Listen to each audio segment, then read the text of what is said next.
Hello, everyone, and welcome to Showmez Season 3. We are on Episode 3. Thank you all for joining us. I am Jonathan Gomez, joined by Paul Ulibarri, Nate Sexton, and Jeremy Koling. How's it going, guys? Looks good. Every time there's ever an intro, and like they hello and welcome, all I see in the comments is Paul's definitely high or drunk or he looks stupid. That happens a lot. So I'm gonna do this. Are you confirming or denying? I think this is or my what new move because this doesn't look any of those things. What do you guys think? Nobody that's ever been either of those things has ever done this. Finger guns is a very sobering maneuver. You have to be on your A game. Yeah. How did we get so far into the weeds? I thought we were just so all that stuff is Let's happening currently in 2022. I guess you're right. The whole point of Episode 3 is to help us I'm not just high. navigate. Basically, that's the whole point. Yeah. We are navigating through the 10-year history of Jomezpro, and we're picking up where we left off in Episode 2, as many of you know. And if you don't know, then you need to go back because we don't want you to jump ahead. But we are going to start in the year 2019. A simpler Yes. time. A much simpler time, that is for sure. So much has changed in the last 3 years. It's been wild, and we'll get to some of the more major changes that have happened since then. But we'll start there in 2019. It was our third year on tour full time.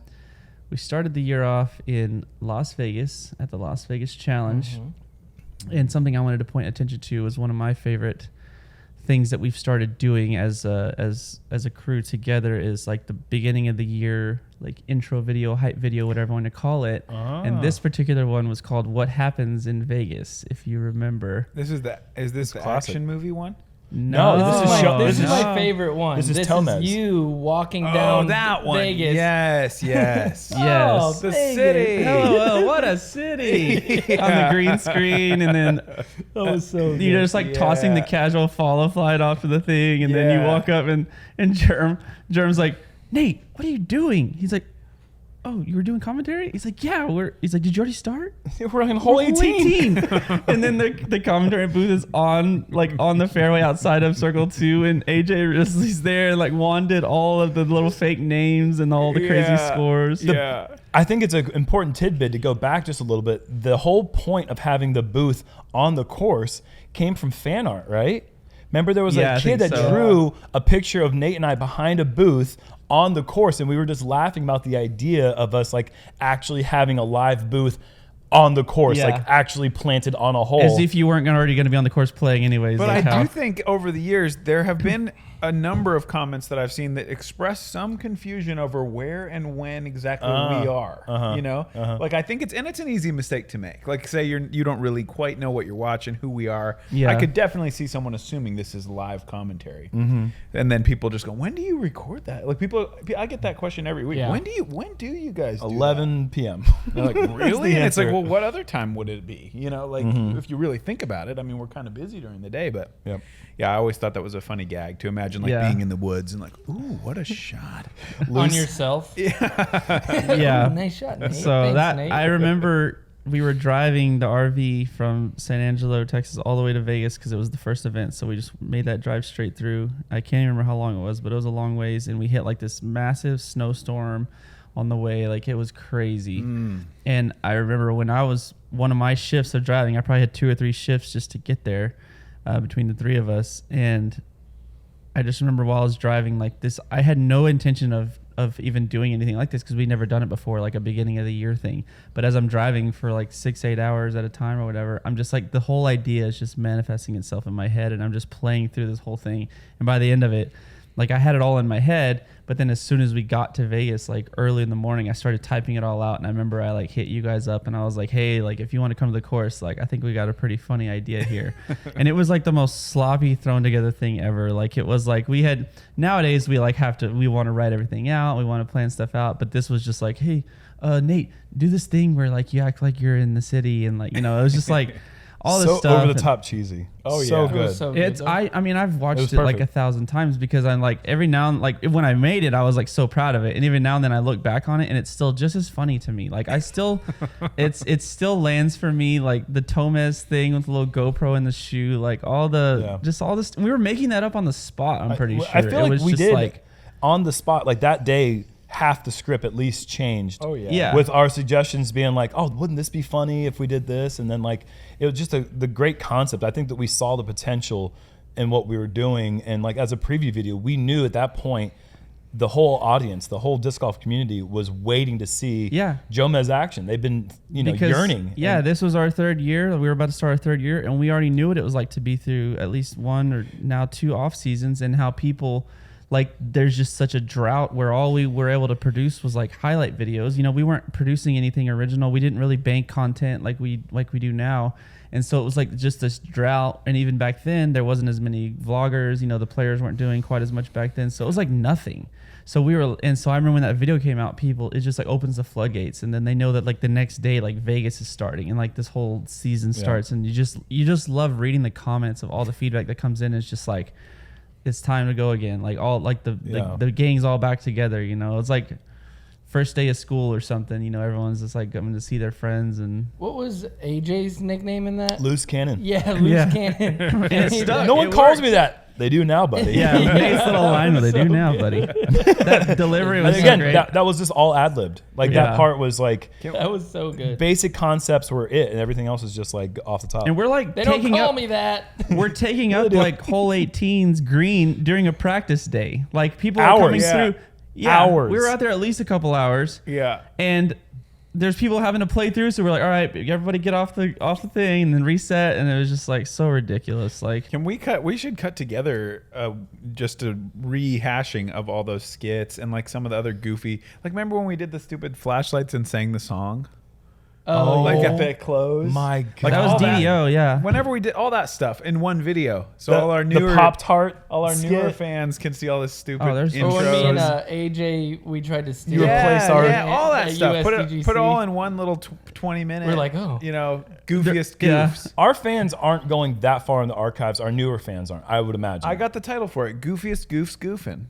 goofy. Nice. All right, Kevin, get on it. Goofmez, man. And just to let people catch up with what we're talking about. Yeah. Just silly stuff, but yeah. So I mean, that was such a great start to it, to the 2019 season. It was all thrown together, and we probably put it together like that night so we could release it the next day. It was very just on the fly, but it was awesome because we've done so many things like that where it's like we would love to like be able to plan things out like a traditional production would do, but sometimes we're just like, this is just disc golf and it's just kind of how it is. And yeah, it's some amazing things come out of it because you guys are all so great at just ad-libbing and just kind of going with the flow, and if we just give a premise, then here we go. It's just like commentary. We hit record, and you guys, we don't say this or this. You're just like, let's go with it. And I think it's a perfect relation to the way I've always looked at my career.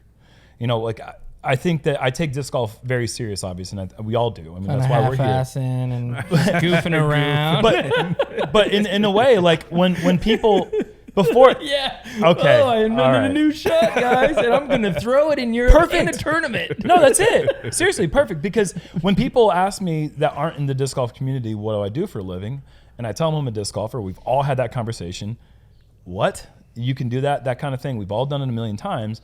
But like, you have to have a sense of humor about it because it's amazing that we've been able to sustain our lives and actually like live comfortably in our 30s by playing a sport where we throw circles towards metal things. Like, if you don't have a sense of humor about that, even as serious as you might be, as much as you might want to win or develop a career for yourself, if you don't have a sense of humor about how silly it is that we're able to do this, that ties back into us doing these silly gags. Yes, of course, Jomez as a brand takes its product incredibly seriously. We have incredibly talented people on the staff, but we're silly. Yeah. And it's important that I think that we show off that side because that's who we are at our core. Sure. We're taking it serious. We're doing a great job showing professional coverage, but we're going to do it in a fun way. Yeah, I think that's a part of what makes, if you watch other types of content, YouTube channels, whatever, there's something about like, whenever you watch people that don't take themselves too seriously, that's refreshing. Like if they're really good at what they do, but they don't take themselves too seriously, then you're just like, all right, I can get on board with this. But if there's someone who's way too serious and it just comes off as like, all right, that's not my, cup of tea or whatever. But that's because you guys are all so good at what you do. We're broadcasting the best of the best in disc golf. And then you guys can put your own spin on it where people are like, otherwise they might be like, oh, these guys are too stuffy or they're taking it too seriously, blah, blah, blah. But it's like there's that refreshing like element of like letting other people in that maybe don't really have a clue what's going on. We see comments like that all the time. Mm-hmm. My kids love watching you guys. My girlfriend loves watching you guys, whatever, because they're hearing it in the background and they're like, what is so funny? Oh, these like, guys we are see having comments, fun. yeah, like somebody's in the other room watching and just laughing. Like, you're watching disc golf. What is so funny?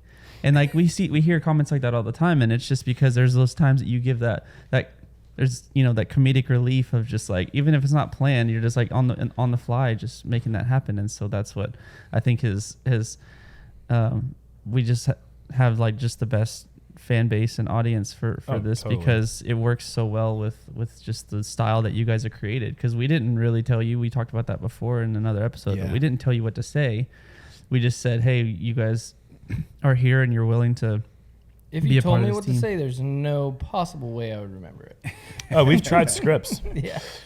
When we do these like big long ad reads, like Yuli and I, like you've done them plenty of times as well. Sure. But I mean, when we see those, we're like, Nate's better at that stuff about like reading it and then like staying on. I'm like, he has information. What? He has knowledge retention, so he can see something and be like, oh yeah, I can say that. And then you and I see it and we're like, I can read every single word. I know how to read. I can see that word is. And as soon as I'm trying to like recite it, I'm like, why did I just? It's like a wall of white in front of me. I'm like, like twitching. Yeah. I feel like our whole vibe on commentary can be boiled down into like 3 close friends who would like nothing more than to catch the other one saying something dumb on and expose the stupidness of what they said. But also, and now we're on to the next shot. But it's like in that little moment, like all I'm waiting for is like, that was kind of dumb. Which is, I think I have a chance. 80% of the time, it's you two just giggling over to the side, or like I'm delivering a joke that doesn't land and you guys are just like rolling your eyes, and then we just move on. But that's how it is. I mean, that's how it is with I hope that's how it is with everybody in their group of friends. If you're hanging out and you just like somebody says something dumb, what are you gonna do? You're not gonna go like, oh, sorry, Paul, can I correct you? You next time, make sure you get that right. It's like, no, if you're just joining us, like from last night or whatever, it's just whatever goofy thing somebody says, and then you just take your little 15 seconds to go, hey, what an idiot he is. Can you imagine that? On to the next one, and we're just all trying to catch each other in that, and it ends up being fun like, and being like, dang, you got me. Like, yeah, totally. I mean, a great time. I'm never trying to hurt anybody's feelings. No, you'll get another opportunity. You just gotta bank that one and be like, all right, he got me there, but I'll get him. Monday Night Football were like that, just like they're just razzing each other. You'd be like, dude, get back to football. But disc golf allows us to do that. For sure. Yeah. As most of you remember, there was a little bit of shakeup on the Pro Tour scene, the disc golf Pro Tour scene in 2019. As the transition between 2018 and 2019, we went to Las Vegas Challenge because it was a PDGA National Tour event. This is back before the Pro Tour was, back when there was still 2 tours. National Tour and the Disc Golf Pro Tour Elite Series were 2 different tours. So, yeah, things just kind of developed in such a way that the Pro Tour was taking a different direction, and they decided they didn't want Jomezpro to be a post-production partner. And that kind of left us in a place to kind of figure out exactly what it was going to look like for us that year. Yeah. And so no memorial. I think we did go to Waco because it was kind of still the Wild West. You and Draper had an agreement. Yeah, right? It was kind of like the Wild West where like he was able to like surpass the Pro Tour agreement and like still have us there. It was all over the place. It was pretty wild. I remember Nate, like he was kind of put in a place where he was like, everyone's like, what's going to happen? Like Jomez isn't on the tour. People are being very outspoken about where, like, if they were going to take sides and stuff. And they were asking me, what do you think, blah, blah, blah. And I'm just like, this is a business. This is a business decision. Like, that's what they decided they're going to do. Yeah. My feelings weren't hurt at all because I was like, well, we're going to keep going. We're going to make it work. And so Jerm, he never skipped a beat. He was at all the events. We went to all kinds of A tiers all over the place. We went to Throw It on the Mountain. We went to like CCR Open, the Rumble. Like, it was just crazy, like how we were able to just find places to be outside of the Elite Series. And I'll just never forget like the support that the fans showed us through that process of just like not exactly knowing what was going to happen. I don't remember that. I was out that year. I didn't know that you guys didn't even do 2019 stuff. Yeah, it was pretty crazy. They did all the national tours. Yeah, so Yeah. that's But what I none was of the talking disc about. golf So pro Nate, I tours. think Nate even Right, had maybe okay. said something at some point. Yeah, well, I mean, like you said, it was a business decision. It was a sport in kind of an upward growth sort of curve space, I think, where we had this tour that was a company, Disc Golf Pro Tour, a company coming in and trying to kind of take ownership of that tour, which is fine, and they've done a great job. But in that moment, it was like, well, Jomez has always covered everything, Yeah. and I work for Jomez, and it's awesome. And then it was like, well, never mind, Jomez can't work these important tournaments, and so I was in a place where I was like, well, then I'm kind of I wouldn't go as strong as say I'm going to boycott. Yeah, of course. That tour, but I publicly was like, well, that made my decision for me. I'm prioritizing the national tour because I want to work on Jomez, and I don't want to fly to these tournaments or come into these tournaments and not be involved in the commentary. And obviously, my schedule was already a bit constrained, being a family man at that point, and I wasn't in the RV anymore. My wife was back in school, and we were probably getting ready to move to the West Coast again. I can't even remember the timeline exactly, but yeah, I remember coming out publicly and saying, I'm going Jomez, because that was a big part of what I did when I was out at tournaments. It's like, playing the tournament, run the commentary. That was part of my brand, part of my income stream, and part of what I like to do. The routine. It's weird going to tournaments and it's just going to sleep at night. Like when I finish my round and I'm like, Yeah. wait a second, what do people do? Yeah. I'm like, it's so weird for me. Yeah. So yeah, I mean, that was for me. It's like You didn't love it a little bit. Love what? Not having to do Yeah. commentary. I mean, it's an interesting thing. I feel like I'm able to put my focus in different things, and make it a little bit more just about the disc golf side. But I still choose to do commentary over the little bit more focus that I might get. Things were kind of getting shaken up in the media scene on the pro tour, but we were fortunate to be able to find work thanks to some sponsors and some people that I remember Bob Giulio from Discraft was very instrumental in helping us get through a lot of that because they had so many A tiers going on as well. So that it was awesome. The support from the fans is like, I'll never forget that, how they helped us through that and they spoke up for us. And a big part of compounded on top of that was that we hit 100,000 subscribers that year. Oh yeah. I believe it was in March or April, and we were in Waco, and we got to have the 100K party. Like that was awesome. We had like 300 people show up to like just this place. We rented out like a ballroom in Baylor, Like part of the football stadium. Yeah, the McLean Stadium, and we like had a catered dinner and everything. Like we went all out for people. Loose like Cannon Risley did a stand up. Yeah, he did a stand up, And it was act. awesome. and it didn't flop at all. It was actually really good. It was awesome. I'll never forget that night. It was just so cool to see so many people show up. I still have the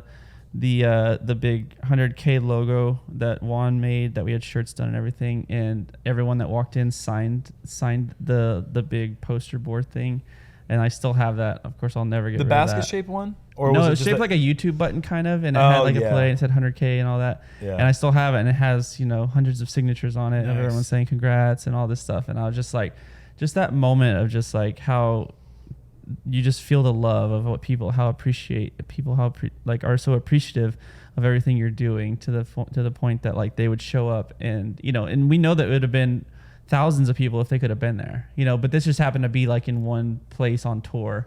But I mean, it just being able to share in that with everybody and telling them like how much we appreciated being able to get to that point. Like I just remember in the middle of a little bit of turmoil, like with the tour and not having a full sense of certainty on what was going to happen, just knowing that we were still like, so like people really wanted to continue supporting us. It's unlike anything I don't think I could ever find anywhere else. Like in any other job in the world, it's just like this is just such a unique position, and being able to like look back on that all these years later and still remember that very like fondly. That was like the most big shot thing I'll ever do. Just that you guys I wasn't playing the tournament. That's and right. You guys flew me in to like go to a party and like be up on stage and be like, hey everybody, let me sign a couple autographs. And I maybe recorded one round of commentary with you guys. I can't remember the final And round. then I like flew back, and it was just like what life is this that I'm like getting on a plane just to go to one party and then like flying home? Like, flying to parties is pretty baller. Pretty weird. And you and Jerm even walked in with sunglasses on. Yeah. You had an entrance and everything. Like, I think you had music. I don't even know what the music was. I got these gas station like race car driver sunglasses just out of pure irony. I just thought they were so stupid looking. Those were and awesome. I just threw Nate a pair. I'm like, dude, let's wear these. He's like, yeah, let's do it. It's just stupid red and blue race car glasses, and just look like idiots. But that was so fun. And this isn't a knock against any of the other production companies, but there's no chance that goes over with any other company, and that is like a Jomezpro like branded exclusive type of activity. I mean, it's just that we were in a position to, there's a lot of teams out there now that maybe that would probably be able to do that, but this is at a time when this is just at a time when other companies were just now coming up, or some of the companies that were already around were just kind of like chilling or whatever. We were the ones that just cemented. We were out there, like we gave it everything, and so it was I'll never forget that. That was so much fun. It was a good time. I kept one of those, the basket shaped cardboard things that was, I think it was signed by like the Jomez team. Yeah. We got the pictures of all of us dressed up with the silly wigs. Oh yeah, we had the photo booth and stuff. The photo booth, and I mean, I still wear that shirt all the time. It's like the softest cotton shirt. Yeah, that is a good shirt. Yeah, the red one. Yeah. Those were good times. So and you still throw the Blue Destroyer with the 100K stamp on it. I got it in the bag. Yeah. That's crazy to think it's only been like 3 years ago. I know, it feels longer. Yeah, here we are. So much I think has happened as of this week or weekend, we're probably going to hit 400,000 subscribers, which is just like, because it took us 5 years to hit like 100. Yeah. And then here we are 300K later in 3 years. So I mean, we're gonna do a million sub party. Gotta be 500. Don't make me wait that long. 500,000. How many maybe if people we can get get people to get on it with their friends, and we can get 1 million by like next year. It's happened before. Hit the bell. How many people, like what percentage, is there any way to know like what percentage of people are watching that aren't subscribed? Is that like something that YouTube gives you? It's usually about 50-50, which is a good thing, because that means YouTube is recommending your videos outside of your subscriber base. Because it sounds like, what the heck, you get all these people that aren't subscribed that are watching. That's not a bad thing. That means that it's reaching outside of your bubble, I guess. Yeah, that's good. So that's actually a really good thing. And it's usually about 50-50, which means that if you're doing right, then YouTube will continue recommending your videos, which is why liking and subscribing and commenting and just engaging with videos is important, because then that helps it reach out beyond. Plus, we would get to have a party if you would just subscribe and it costs you. And we could have fun. We'll let you guys even if it's not fun for. We could probably live stream it just so you can fly me out like Nate.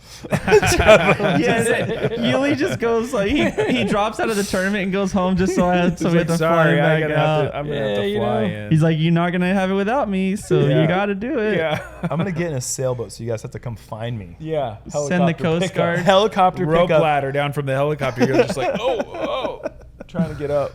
That's next level. Anyways, it's awesome to be at this point, 400K, but just in such a short time and hitting that milestone. And then, of course, I was so proud to see all these other channels come right behind us, because I knew that was a part of what was going to happen. And just having like our friends in the media scene, and just seeing like even Simon, who's not even like a disc golf production channel, hit like 100K.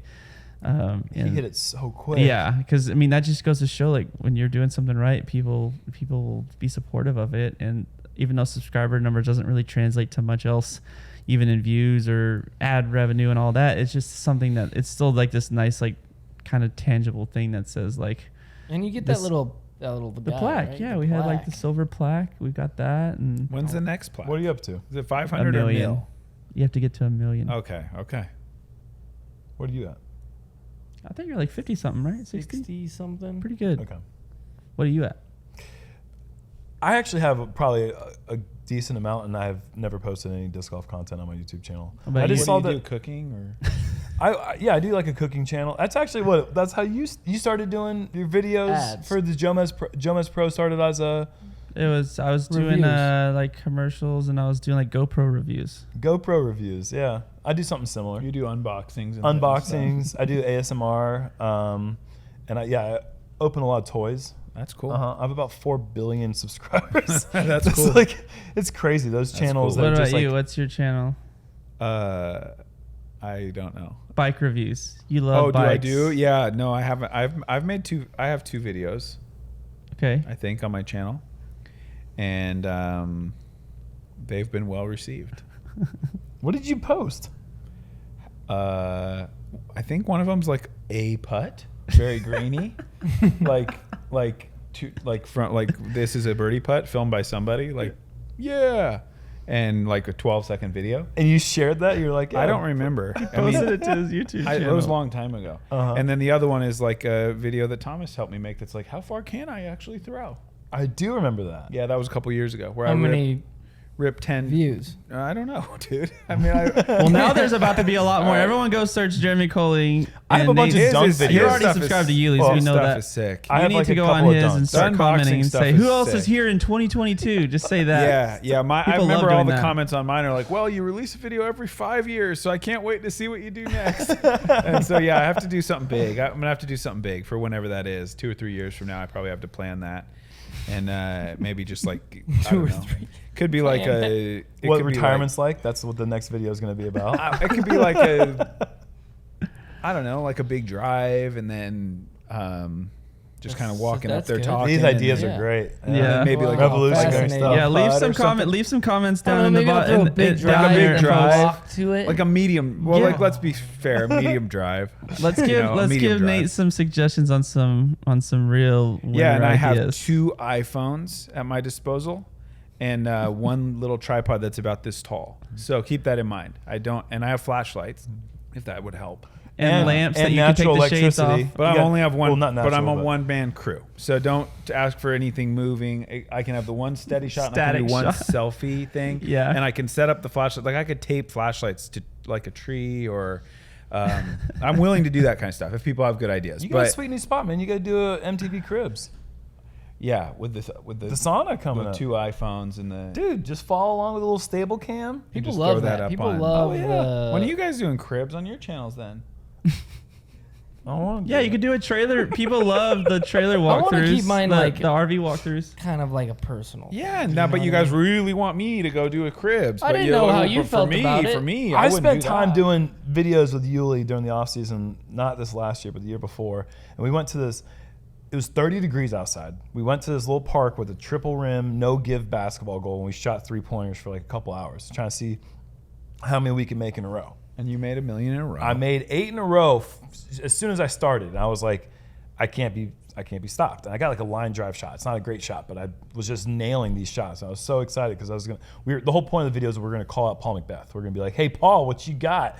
And like, God, I remember those days where you guys were like calling each other out for like the most mundane things. So like, stupid. Hey Paul, check this out. So Paul, I can do pogo stick. Paul goes first. I think we started off by doing a game of horse, and then we did the 3-point shootout. And Paul won the game of horse, and then I won the 3-point shootout.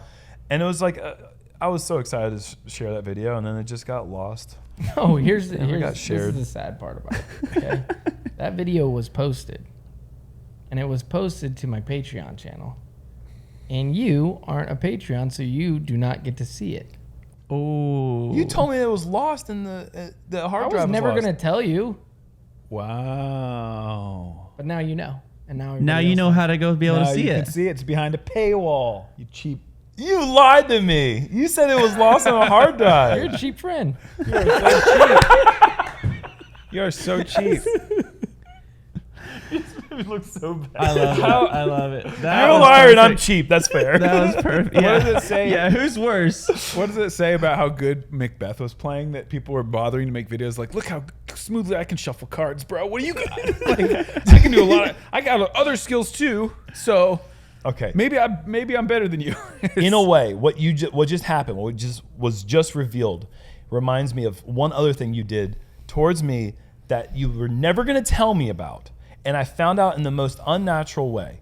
I joined Innova's Star Team in 2017. In the mail, a couple months later, I received this package of a disc. No return name, no return address. I open it up, and it's a 2012 Champ Firebird, a really good run. and it had the Star Team on it. And in 2012, there's like 20 people on it. Yeah, I remember that stamp. There's a bunch of people. And I was like, this is a sweet disc. I can't even give this person credit, though. What the heck? This is so weird. I didn't order this. No idea. Months pass.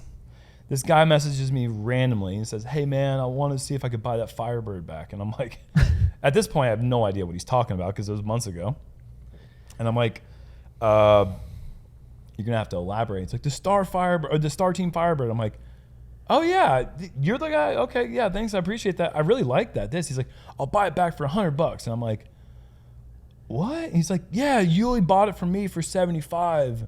I was like, Uli bought it? Wait, hold on a second. Start over because I am so lost right now as to what happened.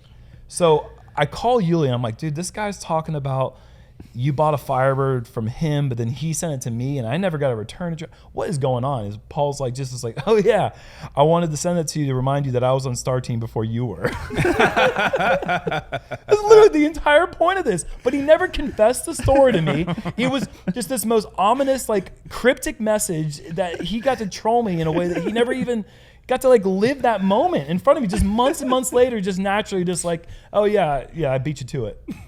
It's so stupid. And he spent it was a congratulations. Yeah, it wasn't a congratulations. You were trying to troll me. $75 he spent for a troll that he didn't even like plus ever get to live the plus moment. Shipping. Plus oh my God, that's stupid. so good though. I love it. I love it. Plus, you got to have a little argument with the person at the post office saying no return address. I'm fine with no return address. And they're going, oh, sir, I think you really ought to. No. That's a lot of That's effort. not the only disc you've received from me. Oh, the Dolphin. Oh, my God. Yeah, we had a Prodigy team meeting one time back in the day where I was saying that I need a flippier disc than the M4. And everyone on the phone call, this is like the entire team, this is the way we used to do it in 2013. We were all on the phone call, and everyone on the phone call, the entire team just starts laughing at me, and I feel so stupid. I'm like, well, it's just what I want. Like, I feel like we should, and everyone's like, you're so stupid. And Paul's like, I got something for you. And like randomly for Christmas, this man spent hours going to different stores to find a picture book that had stickers in it that also had a dolphin in it. And he beat up this like baseline plastic M4. That took a while too. That was a lot of throws. A lot of throws. A lot of brick searching wall. for a dolphin sticker. Didn't spend a lot of time coloring it in with the blue marker because it was crudely colored in. And then I just That took work. received a. I still have that M4 that's got the big old fat dolphin sticker on it. I sold my Prodigy collection to Kevin Jones a long time ago, and I was like, you can't have this one. This one's mine forever. Oh my gosh. It's really flippy though. You have the flipper. There you go. Wow. That is. I love these stories. This is good stuff. Uli spent a lot of time, a lot of money, and a lot of energy on trolling me. But that's where the Practice Round Prince was birthed from. It was from the fires of you trolling me came the Practice Round Prince. Yeah. So thank you. Yeah, one last thing I want to touch on in 2019 was something that like an event that we did that was, I think, really pivotal in the history of Jomez and kind of propelled us forward in certain ways was 2019 World Championships in Peoria, Illinois. It was an awesome event. I think that was when Northwood Gold was unveiled, it was like this really difficult course. And I also remember that Ryan Vanderberg had this idea of like, dude, I want to start doing these like human interest pieces like that to couple with the coverage. Yeah. And that's when we started. That's when we started doing Jomez profiles. He made the song. Like he literally composed the song on his computer, the little symphony like version of So Jomez. talented. Like just all this stuff came to light. It was just like insane. And I remember like we weren't sleeping that whole week because there was just so much going on. Like we were like we were pushing as hard as we could. Oh, you guys didn't sleep Between the the- whole week? Between the coverage and the must be profile tiring. pieces and it was a pretty awesome finish to the tournament. Paul ended up winning. I think it was pretty narrow, I thought. Yeah. I over barely Ricky, I think. won. It was tough. Yeah.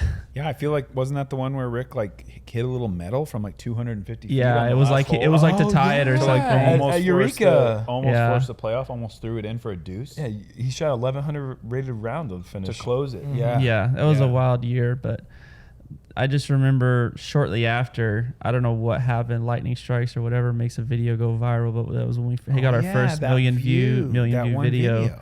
You know, you can go look at it now, and the final round, front and back 9 are both over 1 million. But at the time, I think it was the back 9. I'm not sure which one, but one of them hit quick, like within a week or something, and it was wild. We were just like, what is happening? I remember it was like getting above average views, because back then I think like 100 or 150 would have been good. Yeah.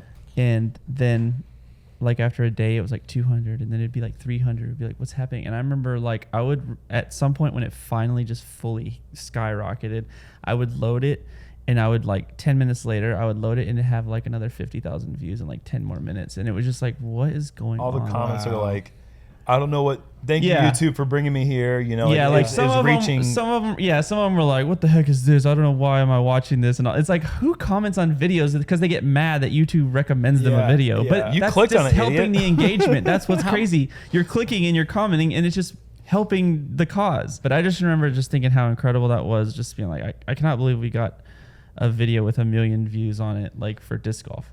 Yeah. And it wasn't like this trick shot this or like the short form whatever. This was like round a 45-minute video of round coverage of just like our core product. Like we didn't have to dress it up for anybody, like to make it more appetizing to people that don't have a clue. And it worked, and it was just so crazy to see like something like that happen. And I just remember the whole team, we were so stoked. We were just beside ourselves, being like, I cannot believe this is happening. And when I think about like videos that get like the clickbait videos that get those huge crazy views, what we're doing is so much more work and so much more involved, but it's also like it's harder to get those high numbers because it isn't just like flashy cat videos or, you know, somebody doing something crazy. It's like people are going to be invested in this, and that takes a lot of time. So that's really why impressive. I was so proud of that, because it wasn't meant to be clickbaity or viral or whatever. It just happened. There's a difference. I mean, we're not making videos. We're documenting a sporting event. True. It's different. Like making a video for the sake of a video, then all bets are off. You do whatever you want. Yeah, now we're doing some of that. Now we're doing a little bit of that. But in general, I think it's a little bit harder to like create something crazy, because if you're just making, like, if you're Mr. Beast and you're just making a crazy video, like, that you could do whatever. They have you a want. formula, and they know how to make it successful. For us, we were just trying to do our normal job. We were just trying to bring disc golf. It's sports to the 100,000 subscribers that we had, and maybe you get a little bit more views than that. And it was like, we were proud of it because it was World Championships, and we love doing what we do. And it's like, it was a high profile event, and then it just took on a life of its own. And it was just like, there's still people that say they started playing disc golf because they watched a video on Jomez, and think about how many people that was the video. So much because more. if you think about that one video, how much more reach it had, like how easily somebody could have just been like another one of those, like, what am I watching here? And then being like, oh dang, like this actually looks kind of cool. Like, wait, so you're back in San Angelo doing all the moving and shaking stuff, but like when we're out there after a round signing autographs, like we're seeing it a lot more than you get to see it because you're back home. We hear that all the time now. I mean, I personally hear it every single day I sign autographs. I started because of Jomez. I started because of what you guys are doing. I started because of Big Sexy. I started because of you and Paul. You know, like that is more often than not what I'm hearing more than anything else now, is that Jomez is essentially the starting place for a lot of people. Like I found it accidentally on YouTube, and I'm so glad I did. The question I get the most when I'm signing autographs is, "Where's Big Jerm? Where's Nate? Where's Nate? Why Where's aren't Paul? they here with you? You guys don't live together? You guys don't drive together everywhere? They're like, no, but why is he not right here? God. Oh, Nate, he's still playing. Nate has a good one for this one. Did I tell that story on the show before? I can't remember. I don't remember. This was way back, like 20. I mean, what we must have. We been, started in 2017, so this is probably 2018. Something like that. Yeah, but we were in North Carolina for some kind of interview for Bree's medical school or residency or something. Must have been for medical school. I don't know. Either way, we're at this dinner like at a hotel, like in I'm just Chapel like Hill. In North Carolina. Yeah, 2.5 hours from Charlotte. Yeah, and I like probably flew there. Like I don't know. I'm not sure. But we were there for like a medical school event. I'm just like a spouse. But a guy recognized me and was like, "Where's Jerm?" And I think I just looked at him and went, "Oh, he's in the car playing video games." But like then like, what do you mean? Where is he? Like this is my wife's like. I don't know. It's just funny. We're not even it's at funny. disc golf Yeah, event. not at all. Like totally out of context. Where's he at? I'm like, his house, probably. I don't know. I mean, you got to think some of these people though, like maybe that's just the first thing that comes into their mind. Sure. You know? I mean, yeah. It's like, oh no, there's Nate Sexton, and that's the first thing that pops in their head. Where's Jerm? Yeah. Every time I see you, he's sitting right next to you. Every time they've ever seen either of us, they've seen us with each other. Kind of funny. That makes sense, I guess. So as we are wrapping up 2019, I love the way the conversation's going. It's like this has been just exactly what I wanted to happen. Just you guys kind of riffing on everything and your experiences. I did want to tease as we transition to the next all we've been doing is teasing. Wow. Some discs that we're going to be releasing at the end of this episode. We've got the re-release of the Jomez stamp. I love that stamp. As well as the Showmez stamp that we had done. So these will be available. You can never get enough Mez. End of this episode. Never can get enough Mez. Not enough Mez. There's not impossible. No, yeah, there's a as lot much of Mez as you can get in your bag. There's That's only going yes to help Mez. you. Yeah, yes, Mez. So Yes, those will be Mez, available Mez. at the end of the episode. Like I said, as we get ready to move into the year 2020. Oh, what a great year that was. Dun, dun, dun. As we all know, we had no idea what was coming. No one did, obviously. Maybe Bree. Maybe your wife had an inkling. I don't think so. No, not even in the medical field. They could hear the rumblings. Maybe a little before, but It was just a I know problem that. that was happening on the other side of the world. I know that at It wasn't come to Waco America. is when it all hit. Yuli might have been patient zero now that you mentioned that, because we went to Memorial. I was sick. Before we get there, we went to Memorial. We filmed the Jomez Show. Yeah. That was that intro video. Yeah, that was so fun. Same thing. We were sitting at the table of the Airbnb going, wouldn't it be funny if we like made a video? Too many cooks. Yeah, too many cooks. Because we were like, what should we do for an intro video? It's the same thing. No planning. Just like, that'd be kind of cool, huh? That'd be funny. It was 9:30 the night before we filmed the entire thing, and it was done the next day. The next day. Filming, editing, everything. Yeah, it was wild. The Jomez Show was pretty awesome. Just another thing that people were just like, how do you guys come up with this? When we release stuff, but it's the same thing. It's like, yes, this season's starting. You know, like we didn't get to do Vegas that year because it was in 2020 because they just didn't do it. I guess It wasn't an they elite did. series. Oh, they did. It wasn't an elite series. It was though. an A tier. Yeah, it was an A Nate tier. Sexton killed it, but we weren't hired to film that event, and I was so mad because I was like, of course Nate wins this event, and we didn't get to film it. And then the timing, man, for the whole shutdown, so bad because I was playing so good. So we went to I Waco. just played some of the best golf of my life, and then it just We did the went Memorial. We did rest Jomez of- Show. That was awesome. Then we go to Waco, and I just remember, I think you start hearing the stuff on the news. Round one. We got it was through the round Rudy one. Gobert touching the microphones Yeah, incident. yeah. And then as soon as they found out that he had COVID, NBA's like, we're suspending play. MLB followed suit. NHL followed suit.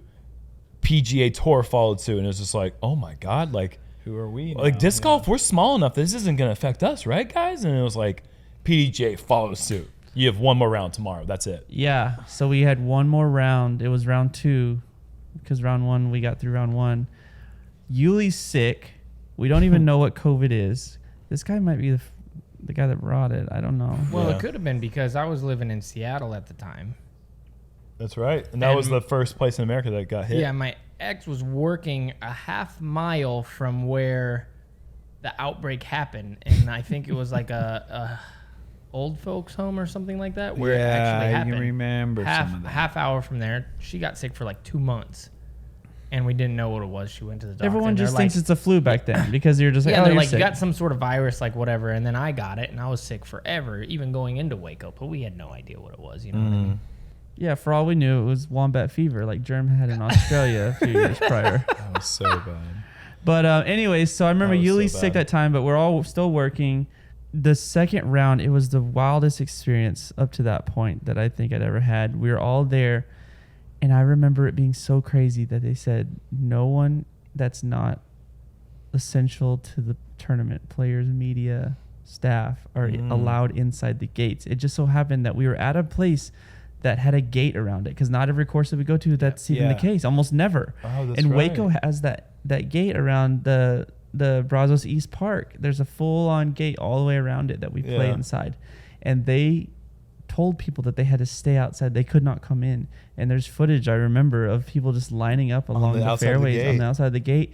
And I remember it was so disheartening because we were getting there and we were parking in the parking lot. And I remember walking into the gate and there was people going, "Hey man, what time does lead card go off?"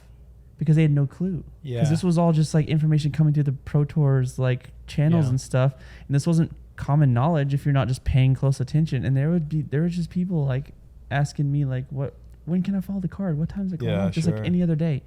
And I just remember having to be like, dude, I'm sorry. Like, you didn't hear? Like, they're not letting anybody in today. The first time we had to say no to autographs. autographs. And there was people that they had driven like a few hours. They're like, we just got out of the car. Are you serious? And I was like, dude, I'm so sorry. Like, and I just remember just thinking like, this is the craziest thing ever. Yeah. And then being there and all these people showed up and they just sat there and watched outside the gate and they couldn't even watch that much of the round because a lot of half the course is in the woods. Yeah. And I just remember thinking how wild that whole experience was. I think March and April was probably the most uncertain times of my life, or maybe of all of our lives. But for me personally, I've never felt like, what is next? Well, I remember quite like that. I still remember in Waco after that second round, like we were doing commentary and we were literally saying goodbye to everybody, being like, we legitimately do not know when we're going to see each other again. That's never happened. It's always like, I'll see you at Idlewild. I'll see you at whatever. See you in February. Yeah, and I'll see you next week or whatever. And it was like, I remember we were like giving each other hugs and just being like, we have no clue. We have no clue what is going to happen. It felt like an apocalyptic movie. Totally. You know what I mean? Like that was like, you see it and you kind of get a feel for like a movie and you're like, man, that would be crazy if all of a sudden, and then it like felt in the air like that, because I remember getting a plane ticket and it was like $33. Yeah, the plane tickets were going down. It was $33 for me to go home. Whoa. And so I went home and then the airlines like completely shut off and I'm like, we were like on the last flight. And then Seattle completely shut down and I'm like, wow. Yeah. I don't know what's going to happen now. Like we're just stuck. And it was so crazy because then there was riots going on at the time as well in Seattle. So everything was shut down. There was like tankers going down the street with COVID going. You weren't allowed to leave your house. You had like hour-long increments to go like on a jog or something, but then you had to go back to your house. It was It was nuts. Yeah, I don't remember. Well, he was just in a peculiar situation. Yeah. I mean, where were you at that time? In Olympia? Yeah. Was it anything? I mean, you're somewhat an in hour that area, from Seattle, but it's a smaller. Yeah, it wasn't like that. Well, there was multiple things going on at the time with the riots that were happening along with COVID. So who knew that this would be the best thing to ever happen to disc golf? It's so crazy. Yeah. Like, who knew? Like, at that time, we were thinking this is the worst thing that's ever happened to disc golf. It's like, no, I started playing disc golf during quarantine. During COVID, yeah. Like, 90% of the disc golfers out there right now, tournaments, are like, I've been playing for 2 years. What was 2 years ago? Oh, yeah, COVID. They all say that. Yeah, it's crazy. It's like, it is the amazing. best thing to ever happen. And then, obviously, and I then guess we're coming fast full forwarding. circle to now, Showmez was born because of COVID. That's true. Because we all were sitting at home. We didn't have a clue what was going on. I mean, credit to the Pro Tour and Jeff Spring and everybody. They were taking every step possible to see like if we come back, when and like how soon and do it responsibly. And so we didn't really have any ideas in mind. They kept saying, well, we might do this one little like satellite event where like only a few people come. We might do this, but there's no certainty. And we had just hired some people to come on the tour, with us on the crew. Like some of that, I think that was Kevin's first year, and like we were growing the team and being like, oh crap, like like what are we gonna do? Like if we're not producing content, there's no ad revenue, and there's no and if no one's shipping anything, there's no sales of merchandise, and there's just so much going on. And I just remember being like, all right, I'm gonna do everything in my power to like keep this thing going and not have to like lay anybody off, because people were getting laid off like crazy during COVID. It was just like, You kind of fired us in a way for a little while. Yeah, because until we started Showmez. I mean, I felt like I got let off. It was pretty sad. When, well, it wasn't my fault. When we get Goofiest Goofs Goofing cut together, in between each little bit, can you put one of my DVD gags? Yeah, that was good. From Showmez? And so like this so I remember half so of getting that into Goofiest Goofing is going to be from Showmez. If we're doing the entire catalog. I talked to Michael and I was like, the how DVDs possible? Were so fun. How possible would it be to like get us all together like on some like Zoom calls or Skype or whatever it was that we were using, and like just try to come up with a way to keep people entertained, like a variety show, like a little bit of a live stream, maybe some interviews and some guests, but pulling out some of the old clips that we've got, like kind of going through. And that's just basically what it was. And me and Michael just sat there and figured it out. Like, what do we need to buy? Like, we need to buy this little switcher for this, or we need to buy this software to do this. And it was just crazy. And we had everyone like, I need you to, Brian pull clips and Juan do this, and just everybody. And, Kevin was like just animating the most ridiculous things for us and stuff. And it was so much fun. And the first time we got on, I think I had blonde hair because I had, because I remember my fiance Christina wanted she was just like, you should dye your hair, blah, blah, blah. And, she said that before, just, how girls are, they want to like change their hair all the time. And I'm always just like, changes. Just saying my experience. And she's like, you should do it. And I was like, I don't really want to. Then I thought, like, you know what? We're not going to be going anywhere for a while. So I was like, I'll go for it. So she bleached my hair. It took like 3 tries because it was so dark. You have dark hair. It's hard to like get it white or whatever. So I had blonde hair and we all come on the thing. And how'd she like it? I'm sure she loved it. I don't know. She didn't tell you? I mean, it's her idea. She had to tell me she loved it. She bleached and she's like, maybe this was a exactly. mistake. She pretty much had to say she loved it, true. regardless of what she actually you can't felt. Get a fair so we get on that first episode. People have no idea what we're doing. We literally just said like, hey guys, join us for our live, variety show. This is called Showmez. Like we just did it. And you guys, we went through a couple tests. I remember we would do some tests and make sure the recording was going to go and the live was going to work. And then we looped in Uli, and that's where the whole joke about, if Uli was going to be on, it was going to be reliving some of his worst rounds of in a row. Texas State. In a row for every round I've ever played. We'd bring Uli on it. It would just be like, oh, let's go through all Uli's. In hindsight, it was like some kind of hazing to get him in the crew. It was, because I didn't realize that at the time. Uli hasn't left since he showed up and like as a staple in Showmez. He's been here ever since. Yeah, I don't think I'll ever forget that forehand he threw on the 3rd hole or whatever it was. He just slipped out your grip and went straight down sideways. It's just like, I don't even, if I tried 100,000 times, I don't know if I could get that reaction of a disc out of my hand, even if I was like. That's not the right video. Oh, that's the one where you were at the Peter Pan, Island. Monkey Island, but then that wasn't you still did an abhorrent forehand. Is that the right word? No, it was a backhand.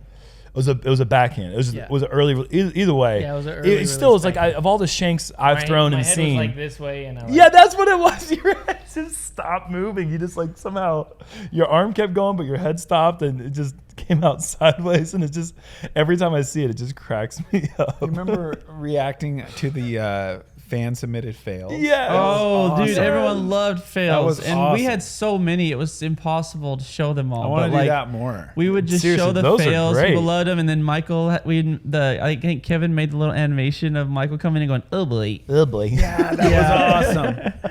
And then we had Shot Shank Redemption, where we would show somebody's like incredible recovery from like different coverage. Yeah. We had Munch Madness. Shot Shank Redemption. Munch Madness. Shout out to Munch Madness. That was fun. That was good. I still want to do the drink battle. Greatest drink in disc golf. I mean, but that's just like we were all sitting at home not having a clue what was going to happen. Mm-hmm. And so every week for, I want to say like 8 weeks or 10 weeks. I don't know, because it was a while. It was it was over a couple months. Yeah. And we had Uli on a few times, and he always knew what was going to happen by then. It was just the running gag. Like we would get like Macbeth and Simon and Eagle. We'd have guests on. We'd relive some stuff with them and just kind of get a feel for how everyone was doing at the time. And I think there's still a place in the market for a show like that during the off season. I mean, I know that we all have such crazy schedules that it might not work out, but I love that concept of just tuning in, even though we don't necessarily need to be quarantined away from each other. It's still a way to connect and do stuff during the off season. And so I just remember when we finally got to go back out, I mean, people were just like, I loved Showmez. Yeah. Like, and I was just like, I felt like maybe a couple thousand people watched it. You know, Yeah. sometimes I loved it because it was something to do. Yeah, for We real. had nothing to do. Something ever. to eat. Yeah, something to was eat, good. something to do. I started doing carpentry and general contracting this stuff at my guy own house. I started doing landscaping. This guy invested a lot of money into Ryobi and then Eventually DeWalt. DeWalt, And then, yeah. he was like, he bought everything there was It was to like buy. 46 he was straight a days of Home frequent- Depot Yeah, trips. Home Depot 46 was. 46 days. straight It's- days I had receipts from Home Depot. It was like I was just addicted to going. I was just like, man, It's like, these, what else was there to do? these screws would really work well on our drywall. Like I was just like every day I just He's like, just, like, I started to get to know the reframing his house. employees. He's just like taking down walls just to build them back up again. I did. I mean, not that, but like I was buying stuff that I'll never use. Like I bought like an edger for my sidewalk. I don't give a damn about what the side of my sidewalk looks like. Who cares? But like that was $80 well spent. You know, like or $100 or like who cares? It's I was the right same on way. I brand. was It's right on brand. landscaping. It You is. just Yeah, wanna I be committed. I inside went all full day. send. Yeah. If you Yeah, had- I mean, I was fishing like a ton. Like at the time, I was just like, what else is there to do? It's like you're out there with nobody else. It was great. It was a great activity. What were you doing during? Popping Coraline on the bike seat and taking Yeah. a rip down the I bike love those path. videos and, of watching you guys those on the videos were bike. great. Those Just- are so cool. We were just trying to get through the day.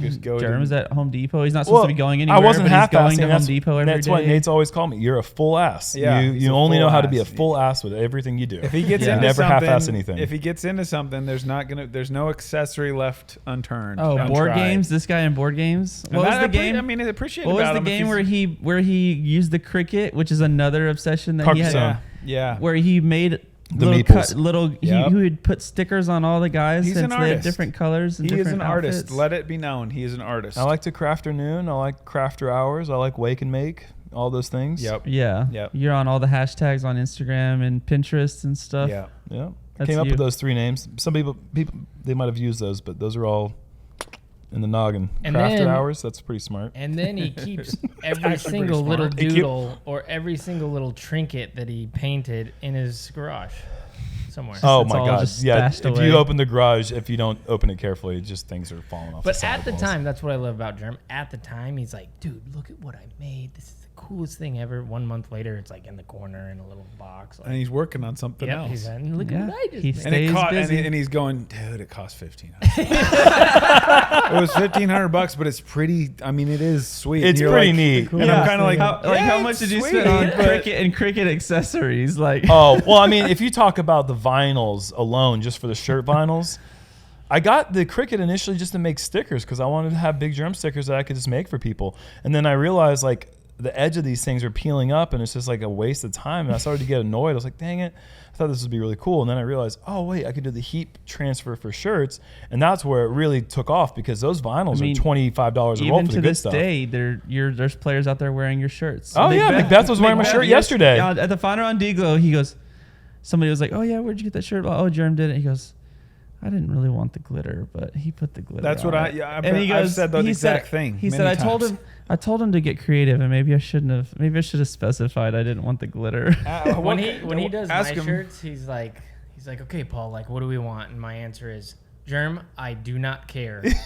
Don't ask me again. I don't care if it's crooked, backwards. Like, just put it on there. And he's like, yeah, but don't you want to? And I was like, all right, so let's discuss the price. A little spice here, and I'm like, do your thing, dude. I'm like, Paul, I'm like, too scared Let to me do tell you that. how much I'm going to charge. I don't care.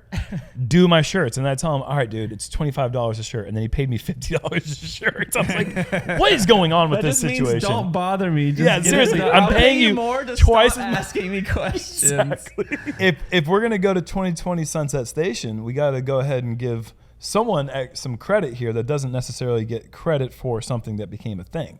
I know it's very vague, but I'm going to go into detail. Go to Joann Fabrics because there wasn't a Michael's near Henderson. And I go there looking for the ink that I like to use for the big Jerm stamp. When I went in there, didn't have the ink that I was looking for, but they did have a huge selection of different rubber stamps that are already cut out. And in that grouping of stamps, I bought a big donut, I got a feather, I got a couple other small things. I got like an alphabet that has like all the letters so you could like spell out your own messages and stuff.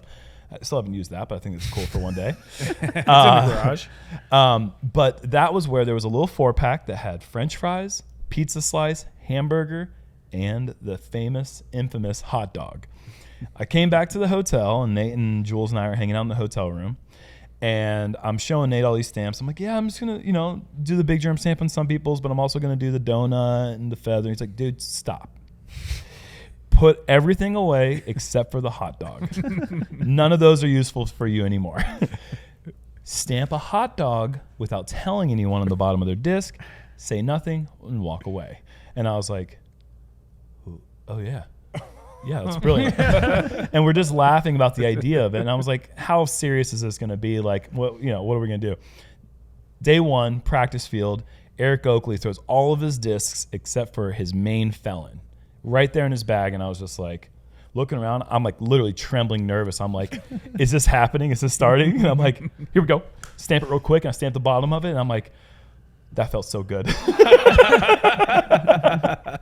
And that round, Eric Oakley's like, Jerm, come over here. And I'm like, what's up, dude? How you doing? He's like, did you do this? And on that stamp already, I had a Big Jerm stamp. I'm like, yeah, I stamped that.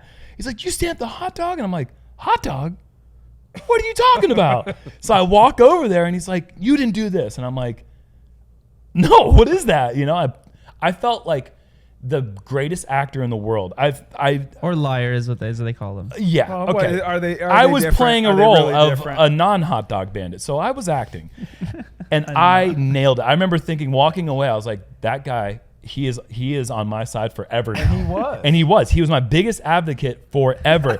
Anytime anyone had any questions about whether I was the person or not, he's Eric, so he would be. I saw many times where he'd be yelling, like, going, "It isn't." I just nailed it. And then that weekend, I got Calvin Heimberg. I got Kale LaVisca. I went over to Kale LaVisca when they're doing the rules for the round. I grabbed his M4 out of his bag. I was 3 feet from him, stamped it, and put it back in his bag like I was just looking at his disc in the middle of everyone. And this is before word had gotten out about the bandit. So like I was a little bit more free to do as Roma as I please. The next week was the memorial, and that was when I got a few more people, and then it all blew up at Waco, which was the 3rd week of tour. And that was when Tina started doing the documentary. There was literally an ad put out for UDisc for Who is the Hot Dog Bandit with a shadowy figure. It was just, Nate and I and Jules, the 3 of us, were behind the scenes just hysterically laughing the whole way through. Maniacally laughing. Oh, I mean, yeah, maniacally laughing. It was, but Nate is kind of the puppeteer behind. Now we know behind the scenes. Yeah, I had a lot of fun. Got a lot of phone calls, because Thomas. Oh, Thomas! You remember we were doing that interested. Keeps ad, not a sponsor of this video. We were doing And a he Keeps was ad. digging through your bag while you're trying to do your ad read, and you're like, "What?" And you know what he's doing. My hot dog stamp was in the bag. Yeah, and it was well hidden. He basically led him look through all the bags, but knowing that like he was going to be able to call it at some point. And I think at some point maybe he was getting a little too like in there, and he goes, all right, Thomas, obviously like I'm trying to do this thing, like you looked at all my discs. And so it was enough for Thomas to go, all right. Thomas was my next advocate. He's like, I've looked through his bag, Gay. Yeah. And I had nope. So it was very uncomfortable because he's there trying to do this ad read, and like we're on the banks of like the fairway of the Brazos River, and like there's Brazos. And Jerm is just like kind of a little nervous, like hoping. That was when I told you about it. Yeah. I was like, they were like, what's going on? They were like, I was acting fishy, and I was like, Jonathan, I got to let you on a secret. But so help me God if you tell anyone. Yeah, I definitely didn't. I just thought it was fun. It was nice to know, but it was just funny to know. I got to do lots of acting from home because Thomas would call and be like, this is going, and I'd act like all disinterested. Like, what do you mean, dude? Like, okay, I mean, good luck. I don't know what you're talking about. Then we had our first imposter. Yeah, Thomas Gilbert. Thomas. That's crazy. It's all silly, dude. So silly.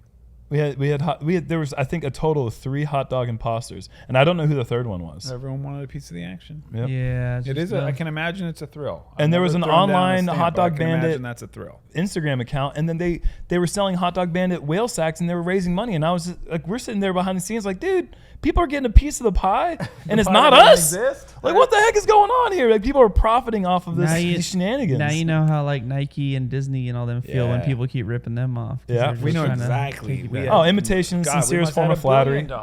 Jerm finally, I had to clear his conscience. I had to apologize to like the most apologize sincere way to Eric. Yeah, Eric and Tina. Like, I had to look at them in the eyes and be like, it wasn't lying, it was acting. and I'm so sorry. But they like really trusted me to tell the truth. Does that work with Jules when you use that line with Jules? With I don't lie to Jules. I just lie to friends. So Showmez got us through the official shutdown, and after that we were having to work our way back in. The Pro Tour did a great job of trying to facilitate some events, and we came back for the Dynamic Disc Open in Emporia, Kansas. And we had a contract with CBS Sports, to get on there and kind of like, because they were hurting for content as well. The sports networks were just like, what are we doing? There's nothing going on. All we're doing is reporting on where we are currently every single day. Yeah. So we were able to get that event, and we did that Big Money Skins match. That was fun with you guys. Yeah. Doing your thing with the little fancy CBS polos and everything. Like that was a good time. That was legit. And then then the tour was kind of pretty much back. We went from there to Preserve and started going to some events. And I'm pretty sure, Nate, you probably weren't out there for a whole lot after the CBS thing. It was just kind of like a come and go thing. Yeah, I came to that to try to team player it, and because it seemed like a really big opportunity and was a big opportunity for Jomez. But yeah, for sure. I mean, obviously, I was pretty cautious and remain a little bit cautious with regard to COVID. And I've seen people kind of go, oh, well, yeah, what's he doing? All I have to say is, like, get married to a family physician, have a young kid, see how it plays out. Yeah. In the words of a good friend of mine. It wasn't like, I don't know. I just feel like if you can just take a second and put yourself in my position, she's on the front lines. She knows 100 times more than me about everything medical. We were calling her. So it's just like, what do you think I'm going to do? I'm trying to take care of my daughter. She's out of daycare. Yeah. I saw a lot of people like, oh yeah, what's wrong with him? Why is he wearing that mask? Like, dude. Yeah. I still think it's pretty lazy of you, honestly. I'm listening to my wife. She's an expert. I trust what she says. I remember we were calling you out on the rest of the tour. Yeah. We'd be in like Minnesota at the next thing. We'd be like, hey, so is Bree there? Yeah. And he'd be like, oh yeah, nice to talk to you guys too. Here you go. Yeah, he's like, he's kind of coughing and he looks a little red. Would like literally. She was the doctor. Well, she is a doctor. Despite what Jerm thinks. That was one mistake. I slipped up one time. Or we would be like asking about like, so is this getting worse? Or we were like, is the world ending, Bree? Like, can you? How many other people were like that? Because you get to see that. Like, how many random friends were calling the Bree hotline? A few for sure. Like an annoying amount. No, not that. I mean, for one, a lot of the Bree friends are also doctors, so they're they're not calling. But yeah, certainly family as well. Just kind of wondering wanting her take. A lot of people wanted her take. Yeah, she was. I mean, to this day, I just like appreciate like giving us that peace of mind, and sometimes for us to be like, what's going on? We read this on the news and we did this, and she's like, well, this is what I think. And like this is how it is over here, and we were just like, okay, because like you can only read so many news articles, and you're gonna be able to read everything you could ever want to find. Yeah. Nate, because of everything he explained before, had to go ahead and stay home and take care of things there at home, and Uli was just, hey, what about me, guys? I'm right here. I'm ready to go. Well, I remember we had talked plenty of times, and he said, if you ever need anything, like, I'm here. I was infiltrating, man. I brought up the whole breakdowns. That's where that came from. And I was doing those without doing the commentary. Yes. In the beginning. So I was like, just kind of like, I can help. Yeah. And then, COVID happened, unfortunately, but fortunate for me. Yeah. And disc golf in general. Yep. Yeah. And then Jerm's got that look on his face because he just remembers what it was like before he had to work with Uli on a regular basis. That was one of the best things that ever happened to our channel, I think, because you just have such contrasting personalities that give a really, the most versatile take I think you could have on any situation is the three of us with our wealth of experience, our background in the sport, but also our personalities being aligned but different in so many different ways. A lot of people joke about how we bicker, Paul and I bicker, and then Dad brings it together and settles it down. But like it's, off the screen, it's very similar, but at the same time, it's like Nate might be a little bit more in the same boat that Paul or I are in on camera. Like, not bickering, but like it's just, it's exactly what you think it is with you and your closest friends. Just no holds barred, just going just to think the circumstances that got us to this point to like even be sitting here with the history we've already got behind us. And it's just like, it's amazing because we could never have this, like, I have this 5-year plan where you guys are going to do this. And then at some point, Nate's got to go off the road for something I don't even know about. And then Yuli's going to be right there ready to go. And it's just like all the things that happen and all the people that are like a part of what we're doing right now.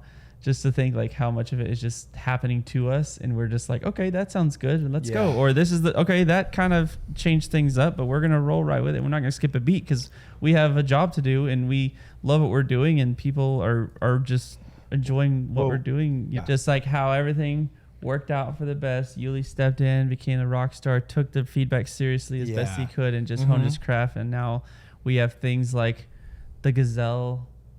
You know, like the whole Gazelle moment. Yes. Like, which another thing, that's what came, the very first practice round was in 2020 GMC. And it was literally just you guys fighting the whole time. And it was probably like making fun of my hole breakdowns. Yeah, it was, that's how it started. It was just like this thing where you guys, they're like, oh, you guys are putting on a bit or whatever. It's like, no, they're not. Like, we're just filming a practice round. And people in the comments, it's so funny. I read them now and they're like, dude, there's really something going on between Jerm and Paul. And I'm like, that's been going on since the day I met him. Like, what are you so talking funny when about? I see that. Like, I'm sensing some tension. I'm starting to sense some real tension. It's like, oh, are you? I cannot wait for the next episode. I love this so much. This has been awesome. Even just through 2 more years, and we've got 1 more episode to come at the end of the season. And so, yeah, thank you all for watching. And I just want to go ahead and one more time let you know that these discs are available now at Jomezpro.com. Just spread those around. What do you think? Here we go. I love the little 10-year stamp. Discs available in the Nomez stamp and the Showmez stamp in Discraft and Innova molds. So be sure to go to Jomezpro.com now. Thank you all for watching. We will be back for episode 4 at the end of the season, but in the meantime, enjoy the rest of the content that we've got coming out. Thank you to Paul, Nate, and Jerm for tolerating each other. Clearly, is what's going on every time we're together. I can sense the tension. Love you, Jerm. Different. Love you. Something's different about the energy. Love you too, man. The energies between these guys, something's changed. Something's you guys have really changed. Nothing. One thing that's changed is like the 2 date. people in my life that I would like do anything for. One's my mom, the other one's probably him. Literally. Yeah. Oh, that's sweet. Thank you all for watching. We'll see you next time. Peace. Except I'd want to do it for my mom. I would just have to do it for her.